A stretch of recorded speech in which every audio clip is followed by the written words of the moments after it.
إن الدولة موجودة لتحقق الموعد، وإن الموعد يجب أن تحقق ليصبح العالم قابل للسكنة. يعني إيه بقى الكلام ده؟ أولا موعد يعني العدالة، فيعني إيه الدولة موجودة عشان تحقق العدالة، وإن العدالة لازم تحقق عشان نعرف نعيش في العالم. إيه الكلام الكبير ده؟ استنوا بس كده وأنا هفهمكم كل حاجة.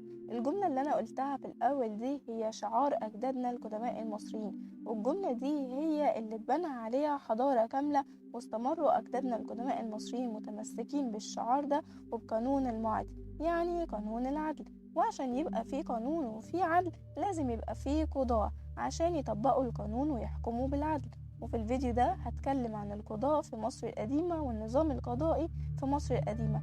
فتعالوا معايا نرجع بالزمن ونشوف أجدادنا كانوا عايشين ازاي ونظام القضاء عندهم كان عامل ازاي. بس الأول اعملوا لايك للفيديو واشتركوا في القناة واكتبوا لي رأيكم في الكومنتات. وعشان ما اطولش عليكم يلا نسافر بالزمن كالعادة ونروح لمصر القديمة عند أجدادنا عشان نشوف نظام الحكم القضائي عندهم كان عامل ازاي.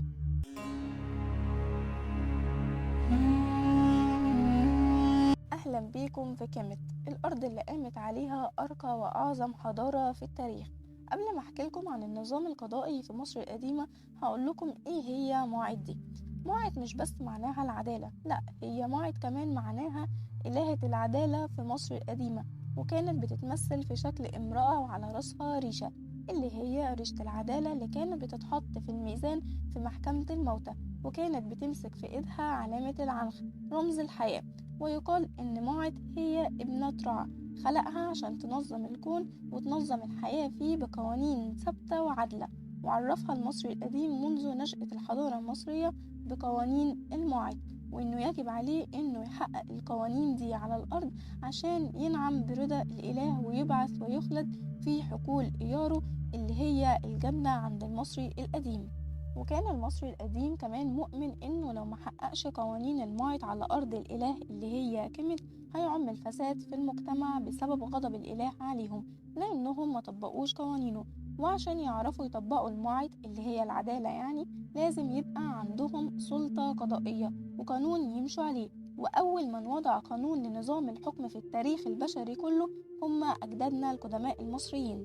والقوانين دي هي كانت قوانين ثابتة بتضمن العدالة للجميع، والكل كان بيحترم القوانين دي ومجبر انه يلتزم بيها لانها بالنسبة لهم قوانين الموعد، يعني قوانين الإلهة. حتى الملك نفسه في مصر القديمة مجبر انه ينفذ القوانين دي ويحكم بالعدل بين شعبه، وانه ما يبقاش فيه حيادية تجاه اي حد سواء وزير او عبد من العبيد. الكل امام القانون سواسية سواء غني او فقير. وبسبب ان المصري القديم كان عارف ان العدالة هي اساس حماية واستقرار المجتمع فبدأوا انهم يختاروا ناس تطبق العدالة ديت، والناس دي اللي هم القضاة. وكانوا بيختاروا اكتر ناس كفاءة تمثل النظام القضائي في المدن الرئيسية زي مدينة اون اللي هي عين شمس حاليا ومنفى وطيبة.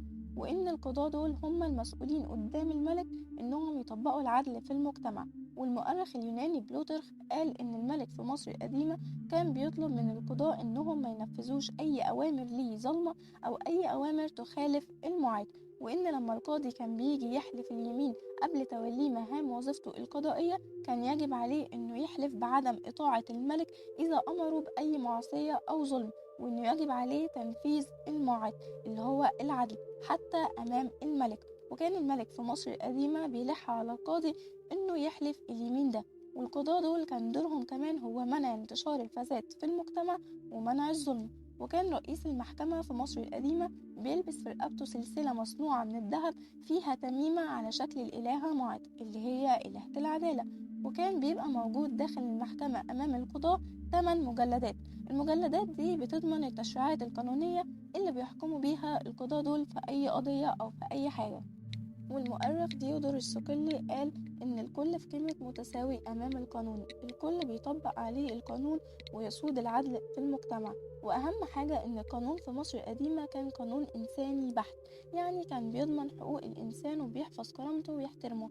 وكان في عقوبات قوية لجريمة القتل وإشهادة الزور، وعقوبة لليمين الكاذب، وعقوبة للي بيقدم تقارير مزورة. يعني في مصر القديمة كان لازم على كل فرد إنه يقدم إقرار للسلطة القضائية.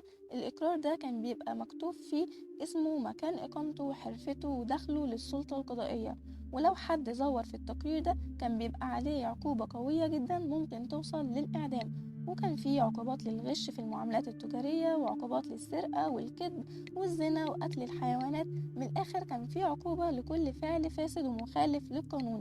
والمصري القديم ابتكر نظام لرفع الدعوى أو البلاغ عن المشكلة عشان يبقى في نظام وما يبقاش في فوضى في أسلوب الاتهام. وكان لازم القضاة يحققوا في الدعوة دي كويس قوي، ويتأكدوا من الأدلة اللي هي اتقدمت ليهم، ويتأكدوا ان المتهم ده فعلا متهم او ان الجريمة دي مثبتة عليه.